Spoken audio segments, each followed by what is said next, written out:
In the health and nutrition space, seed oils are a hot and controversial topic. Some say they're toxic and harmful to our health. Others say they're the heart healthier choice. And the confusion grows from there.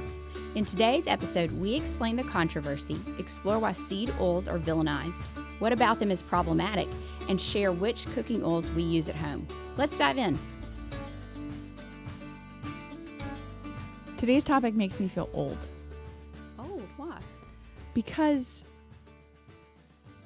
in my entire career, basically, in publishing, we are always talking about seed oils. There's always somebody saying seed oils are so bad for you. So I feel like I've been hearing this for 15 years, and it keeps percolating back up. Influencers love to bring it up. They really do. So it makes me feel old because I'm like, when is this going to die? And apparently it's never going to die. Yeah. But the advantage is we have lots of information to talk about today. Yeah. So, yes, you could say seed oils are bad, but they're not going to be the one thing that kills you. No. It's really the bigger picture that you've got to understand. And this isn't saying you shouldn't ever have seed oils. Correct. At all. And I think that's what I hate on social media is these doctors and healthcare people who are like, cut out all seed oils. Well, that's kind of impossible with our food supply. Correct. And it's not necessarily necessary. Well, and they say, too, that they're toxic. And sometimes that their argument for them being toxic is the fact that is the way in which seed oils are produced, which we're going to talk about. And then we're going to talk about how worried about that you really should be. But I'm with you that if you spent your time at the grocery store trying to avoid seed oils, you would be wasting so much time. I'm not saying that you should be eating them like in great abundance, but you would waste so much time trying to avoid them that you're like it is the equivalent of not being able to see the forest through the trees. Yeah. And your buggy would probably include nothing in a box. Correct. Anything highly processed. Yes. So, well, let's start first. What are seed oils? Yeah. Okay. So here's the thing about seed oils is that we also call them vegetable oils. Okay. So like seed oils is like, I feel like if people out there were like, avoid vegetable oil, folks might kind of cock their head and be like, sorry, what? Mm-hmm. So I feel like part of it is the marketing of it, number one. But seed oils are not all vegetable oils are seed oils, but all seed oils are vegetable oils. So they're corn, cottonseed, safflower, sunflower, grapeseed, flaxseed, rice bran, which you don't see a lot of, peanut, and then soybean and canola are actually they are referred to as seed oils, even though they don't come from seeds. Okay. Now, what is not a seed oil that you might also wonder why it's not in that category? Coconut is not, avocado is not, and olive oil. Those are not, and because they come from the flesh. Yes, that's what I was going to say. So those are not. Okay. Tell us a little, just seed oils 101. What do we need to know? Yeah. Okay. So seed oils are unsaturated fats, and unsaturated fats are good fats.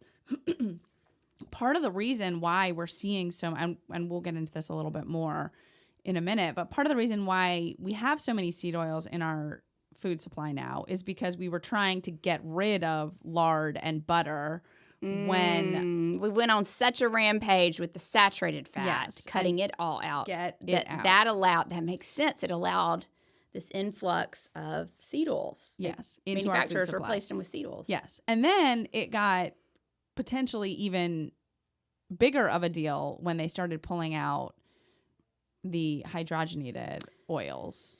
So you could use so they took saturated fat out. Manufacturers started using seed oils in place, but then they also started using some partially hydrogenated seed oils. Yes. Now, those can't be used anymore. Right. But you still have just plain old seed oils. Yes. So, they are unsaturated fats. Now, here's the thing. All oils, all fat sources actually have a combination of saturated and unsaturated fat in them. So like butter, for example, is a saturated fat because it is predominantly comprised of saturated fats, very little unsaturated fat in there. Olive oil is an unsaturated fat because it has predominantly unsaturated fat. But it does have some saturated. It does have some saturated. Very little, but. Then in the category of, so listeners, bear with me here for a minute, okay? So in the category of unsaturated fats, then we have mono unsaturated and polyunsaturated. So olive oil, for example, is a mono unsaturated. A fair amount of the seed oils are polyunsaturated. Then within polyunsaturated fats, there are omega-3s and omega-6s. There are others as well, but there's omega-3s and omega-6s. All of our listeners have heard us talk many a time about omega-3s. They're in the oily fish, they're in flaxseed, they're in canola oil. They're really good for your brain, your heart, your mood. Omega-6s are a type of fat that we don't talk a lot about, but like omega-3s, omega-6s also are essential fats. Yeah, you do need some in your diet. Yes. And that's like our body doesn't make them. Yeah. We have to get them in our diet. Exactly. So now we're going to get into like the challenge with seed oils is that they are high in omega-6s. And that is where they get villainized. So you need a balance of omega-3s and omega-6s. They're both essential to your diet. Yes. And years ago, like the ratio of omega-6 to omega-3 was like, I've seen 2-to-1, 4-to-1. It was a pretty low ratio. Yes. So that means they were very for every balanced. 4 parts omega-6s, you got 1 part omega-3. Yes. So, and that's really kind of the breakdown that you need. That's the ratio you need. What has happened is with this influx of seed oils in our food supply, the ratio has grown. Some say 20-to-1, so 20 parts omega-6 to 1 part omega-3, as high as 75-to-1. Yes. So, and the reason this is a concern, now you do need omega-6, but you don't need an excessive amount. Correct. So the reason this growing ratio is such a concern is that it throws off the balance of inflammatory compounds and anti-inflammatory ones. So in excess, first we're getting an excess of omega-6. Yes. An excess is associated with causing inflammation, with creating pro-inflammatory compounds. But the other side of the equation is we're getting so little omega-3s, and omega-3s are the anti-inflammatory ones. Right. So you don't have enough of these anti-inflammatory ones to begin with. You have significantly less than you need, but then you have this excess of these ones that are pro-inflammatory. Yes. And so that's really, it's not that omega-6s are bad. It's more our ratio has so dramatically shifted that it has caused health problems associated with inflammation. Right. Which is pretty much everything. And exactly. It's all about inflammation. But the thing about the increased omega-6s is it's almost like there's like three legs to that stool, right?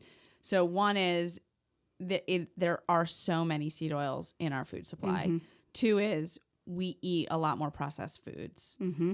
And then 3 is we don't get enough omega-3s in our diet. Yeah. Like we don't eat it's seafood shockingly like we low. should. We don't. I mean, even if you think about, like, you might get a little bit in like grass-fed beef mm-hmm. or, milk from grass-fed cows. Yeah. You might get a little bit of omega-3, but you're not getting a lot, and you're definitely not getting enough unless you're supplementing, right? Yeah. So it's kind of like there are other factors that are making the omega-6 thing a problem. I think some of the bad hype around seed oils goes back to a lot of them being omega-6s. Yes. Predominantly omega-6s. And it's the omega-6, our excess of omega-6s and lack of omega-3s that's causing the health issues. It's not per se the actual seed oil. Right. Well, and especially because some of those seed oils have benefits to them. You know what I mean? Like flaxseed, they all have benefits to them. I mean, they are unsaturated fats versus saturated, which depending on your risk for heart disease, that can be a good thing. They're, canola oil and flaxseed both offer omega-3s in them. The other thing too is that there's a lot of criticism around the fact that these are like highly refined oils, which we can talk about their processing in a minute, but just generally, like I'll hear some health influencer type people will say like, oh, well, these are highly refined, and that's not good for you. No, and I think maybe the point there, this doesn't necessarily make them bad, but because they're so refined, fats naturally have some good components like vitamin E and, some other things in them, along with the omegas. But because they're so highly refined, they lose all the good nutrients in them for the most part. Olive oil and unrefined peanut oil, like they all have those additional healthy compounds in them that have health promoting properties. But when they're refined, so it's kind of like you're not getting any of fat's good benefits when they get so refined. Right. But when you use them in cooking at a high temperature, it is better for them to be refined. Yeah. Because otherwise, then you're destroying the properties in the other ones. The lower smoke point is, if you don't, so like those refined oils have a higher smoke point, and depending on how you're cooking your food, even if you're frying it, or roasting it in the oven or whatever, you actually want to be using those more refined oils. It's healthier to use an oil with a higher smoke point if you're cooking at a higher temperature. Correct. Yeah. Yes. And we'll at the end we'll wrap up like what oil we use like for high heat cooking and various types of temperatures and kind of how we minimize seed oils or the excess of omega-3s. Yeah. So excess of omega-6s. Omega-6s. Yes, thank you. So, but being so refined, there's also other concerns. Yes. Yeah. So the way that these oils are processed is the solvent that's used is hexane. So think about like olive oil, I feel like is probably one that's a good example. Like you can go and find olive oil and it says it's like cold pressed, and that's great. But you want to use that in like in a salad or as like a drizzle on top of something that's already been cooked. Like you don't want to be cooking it. For the seed oils to actually get the oil out of the seeds, they have to use a hexane solvent. And hexane is not a safe thing. Like it is. Okay, so remind me what hexane is. Yeah, so hexane it's a solvent. It's essentially like can also be like a cleaning agent. The thing is that when you're exposed to it, it can be problematic. Like it can have like neurotoxic type effects. It can influence like your central nervous system. It can make you dizzy. You don't want to regularly be exposed to hexane. Right. But when it is used to extract oil out of seeds, right? It does not then continue to reside in the oil. Right. It's not supposed to. Right. It's not supposed to. Yeah. So the other thing is that like hexane can be a solvent like for glue, like rubber cement or adhesives. Yeah. So it has roots in things that are like gross and scary, and you don't want to think about it being used in your food supply. But on the flip side, like there aren't too many other ways that you can really get, squeeze oil out of a flaxseed. Like, come on, everybody, like think about what a flaxseed looks like. First of all, we tell you that you need to grind your flaxseed up just to actually get the benefits of it. Like if you eat it whole, it's just going right through. Yeah. So now imagine trying to like get oil. Press it so hard and right out of it, Yeah. So anyway, so then the argument is that you're using this toxic substance to extract the oil out of its original source, and that is unhealthy. And so then the hexane is now going to reside in the oil, and now you're going to consume the oil with the hexane in it, et cetera, et cetera. Yeah. So I found a study.